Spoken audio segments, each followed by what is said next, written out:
Miss Natalie. Ay, ano si Miss Natalie? Hello po. Nasa likod lang natin siya. Hello, good afternoon. Hi! So my first question is for the judges, especially yung mga first time. So what's your personal criteria for what makes a contestant deserving of the title PJT champion? At saka, how does it feel, you know, you have the power to change someone's life, diba, with one vote? Or the judge? Miss Eugene siguro, let's start. Ako na muna. Ang ganda ng tanong, thank you. Ang hirap ng tanong because bawat act, iba yung nararamdaman ko eh. You know, personally. Parang minsan, gusto ko makakita na napaka-talented. Pero minsan, pag may humarap sa'yo na, hindi naman talaga ganun ka extraordinary yung talent.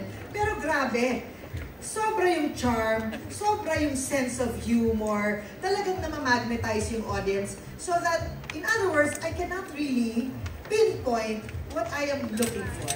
Most of the time, it's gut feel. And most of the time, I go to the basic, which is, masarap ka bang panoorin? Alam mo yung ganun. So, that's what I think. That's what I observed from the past tapings that we already had. Hi, good afternoon. Okay, that's a very beautiful question. Sige, I'll start muna with the first one. My personal criteria, just for me, myself. I think, of course, una-una is the uniqueness. Kasi this is season 7, so ang dami nang nagdaan sa Pilipinas Got Talent, especially FMG has been here since season 1. And siya yung nagsasabi sa amin na parang I've seen this, ganyan. And kami naman bago lang dito. So, when I say uniqueness, it can be singing, pero parang your own flavor. It can be dancing as a group or dancing individually, pero ano yung talent na kahit na panoorin ko siya ngayon and 5 years from now, ito yung klaseng performance na hindi ko makakalimutan, at saka yung klaseng performance na kaya ko siyang panoorin 5 years from now, tapos ma-amaze pa rin ako. That's hard. Kasi diba, ang daming pwedeng kumanta, sumayaw, or kung ano mang acts na pati kami na surpresa pwede nilang gawin. Pero parang ang hirap ng performance na tatatak sa'yo and some performance na mag-represent sa Philippines, diba? So it's really hard. And pangalawa siguro yung uniqueness, and then of course talent. We're looking for all kinds of talent, kung ano man yan. And pati kami mga judges, nasusurprise na kanya-kanyang talento ng mga Pilipina, lahat ng kalokohan na naging talent. Ang interesting niya panoorin. So every time nandito kami to tape, para kaming, akala ko medyo chill lang siya eh, since nasa studio.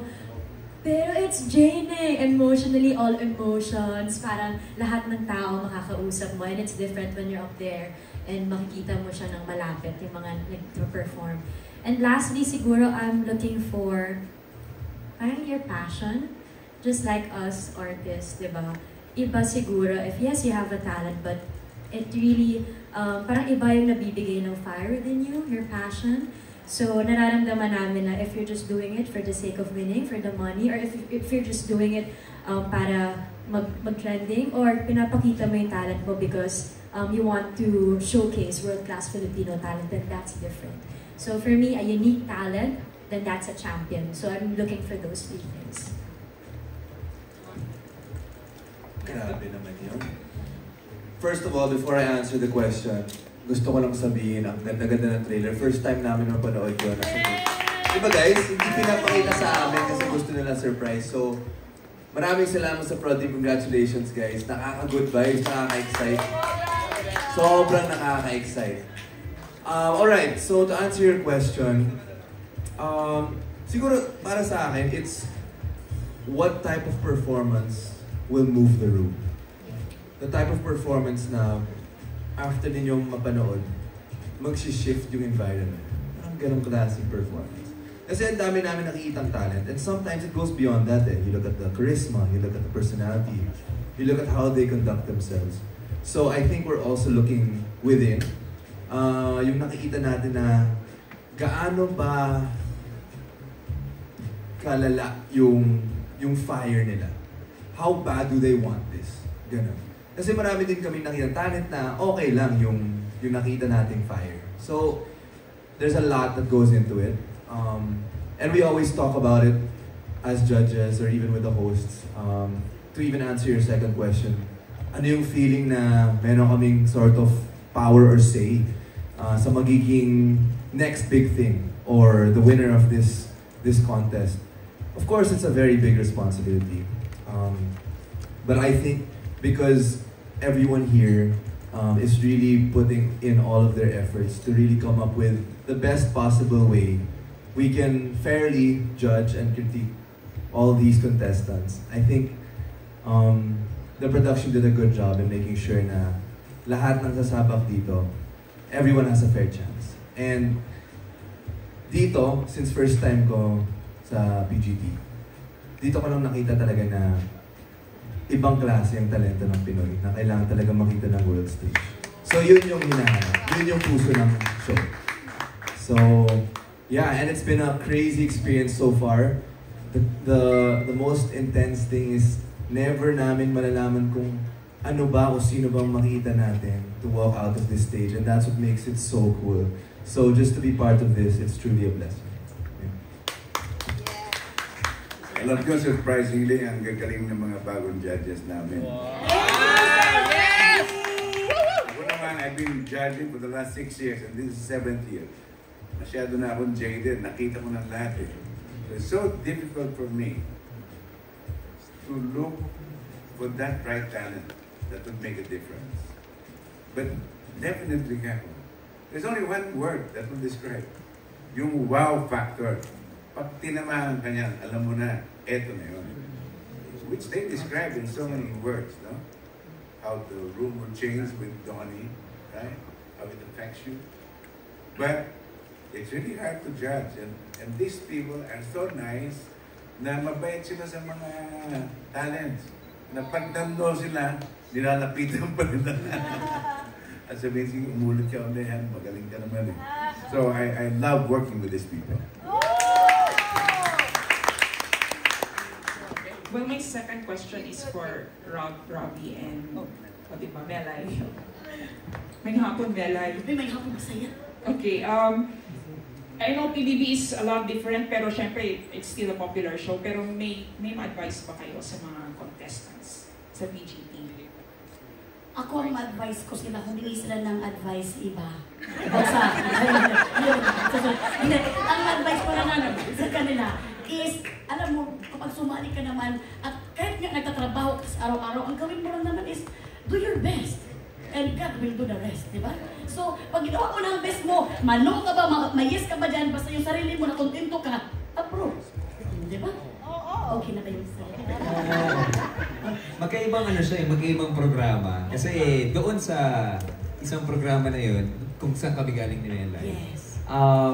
Sobrang, alam na namin kung paano. Hindi naman namin sobrang alam kung paano yung formula, no? Pero, doon kasi pagpapakatotoo eh, di ba? Dito, yes, kailangan pakatotoo, pero ipakita mo yung galing at talento mo. Dahil naharap ka agad-agad sa power judges natin. At kailangan mo ako ng yes. And I think, kailangan mo ipakita yung galing at talento ng Pinoy. That's the basic component. Okay. Siguro kung hindi kayo PGT host, if you were contestants, ano kayong talent makikita namin sa inyo? For fun lang. That's my last question. Ako siguro ang gagawin ko, sing and dance with a twist. Paano yung twist na yun? Habang nagsiswimming. With a twist. Sirena? Hindi, tara nga. Pero gagawin mo talaga ang best. May rehearsal ka to the kuanan. Kasi syempre hindi ba basta-basta ang mga judges natin. So, kailangan mo lagyan ng twist. Para talagang ma-amaze, mapasabi talaga si FMG na wow. I think yung ginagawa ko palagi sa PGT ngayon, talento na. To be with Melay. Diba? Tatagal ka kasama nito, kaya saludong-saludo ako kay Jason. Hoy! Ang galing-galing mo. Ikaw ang pinaka-talented na tao na kilala ko. Thank you. Thank you so much. Thank you so much, Miss Natalie. Salamat po. And our next question naman is from John Bueno of kumagkao.com. Ang question po ay para kay Madam Melay Cantiveros. Ayan. Melay, you have experiences in reality shows and won all of them. Okay. What advice would you give to a person trying their best to win in this competition? Why do you think was the reason you won? And what could they apply in this show to do the same? ChatGPT. Do you want me to repeat the question? I can answer. My answer is, why you English?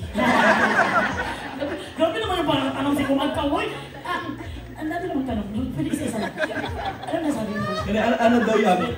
Meron na daw mga experiences na sa reality shows at saka lahat daw yun na panalunan mo na. Hindi ko naman lahat napanalunan ko. Ano daw yung advice mo na pwedeng ibigay sa mga contestant para manalo naman dito sa competition na to? Basta ako, ang ginawa ko lang dito sa mga competition na ginawa ko talaga is number 1, nag-lista na sila ba? Pero walang kwenta itong sagot ko.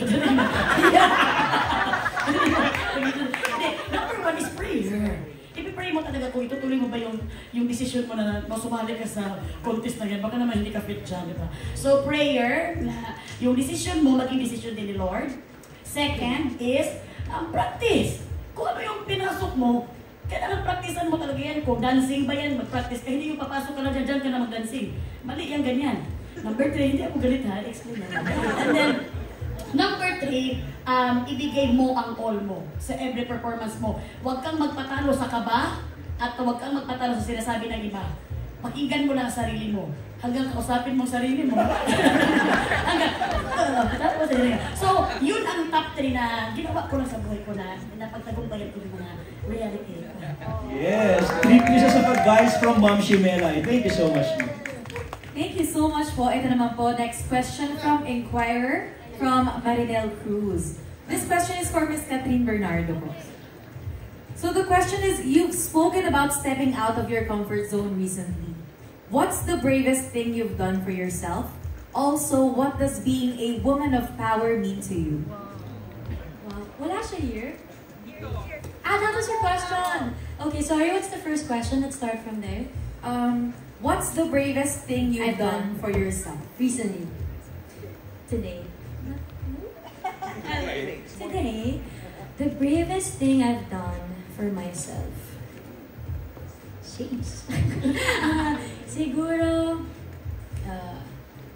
I don't know, I'm at the point I'm turning 29 right in a few days. So I'm at the point in my life again wherein I feel so lost. And I felt this, I remember when I parang gave a message for our Thanksgiving party for House of Us. This was the same feeling. I didn't expect na mafe-feel ko ulit to, pero siguro it's part of you know, adulting and growing. And nararamdaman ko siya ngayon, just like everybody else. I don't know kung nararamdaman to talaga kapag medyo ganitong age ka na, but it's hitting me hard. And to be honest, I'm so scared, I'm so lost, but I think it's so brave na every day I show up, just like what Donnie said kanina. I show up and I choose to grow and accept all the uncertainties. Because I don't know, bigla ko lang siyang na-feel na, of course, after Hello Love Again, and now I'm doing PGT, pero may feeling lang ako na parang iba. And I think siguro birthday blues na to, my quarter life crisis, na parang, what's next for me? Parang I'm feeling all these emotions. So feeling ko it's just brave na tinanggap ko yun. I'm allowing myself to be vulnerable. I have my days. And hindi ko rin tinatago sa mga tao. So now, I think part of me growing is me getting my own place as well. And I think it's like my transition stage. I'd like to call this my transition stage na feeling ko kasi in the next coming years is very, very important kasi yun yung magdidictate kung saan ako sa future. It's not na parang, okay, I'm in my early 20s, ito pa, ang dami ko pang time para matuto. Pero ngayon parang iba pala pag magto-29. So I'm feeling that. So feeling ko getting my own place, it's a big adjustment for me, my family, especially my mom. But it's my way of getting to know myself more and growing. So yes, I'm scared. I don't know what will happen. I don't know if I can do it. But I'm just here for it. I'm just very open and I'm here for growth. So wish me luck in the coming months. I'm just accepting and I just want to feel everything right now. And yung next question ko, Miss Kat. Sorry, may next question ka pa pala. Yes po. Sorry. What does being a woman of power mean to you? A woman of power. I think a woman is so powerful every time she helps other women. That's my personal answer. Kasi, di ba, meron tayo, the society, parang especially kaming mga babae, I don't know, sad lang na parang you're, kaya yung naglalagay ng ano sa amin, parang you're pitting us against each other. Parang you're giving us that ano na, okay, competition to, I have to be better than this, I have to be better than her. Parang, it's sad because if kami, mga babae, magsama-sama, parang we become more powerful. And iba yung feeling kapag siguro kaming mga babae, especially now, it's Women's Month. Sa lahat pala na nandito, Happy Women's Month. If we just work together, kaming mga babae become so powerful. So instead of putting each other down, sana tayo mga babae magkaroon tayo ng safe space sa atin. Whether it's your family, your sister, a friend, or a mentor. Iba yung feeling kapag meron kang nakakausap na babae na pinapa-feel sa'yo na, you're okay, you're doing a great job, you're safe here, we got your back. So sana, yun yung mas spread natin, na instead of pitting us against each other, maybe we can just help each other, and let's just stop comparing women. Kasi hindi talaga yung nakakatulong. Sa feeling ko, hindi lang naman sa showbiz, pero sa inyo, sa work nyo, kahit saan tayo magpunta, meron kasing ganun. So sana ma-break yun, and unti-unti.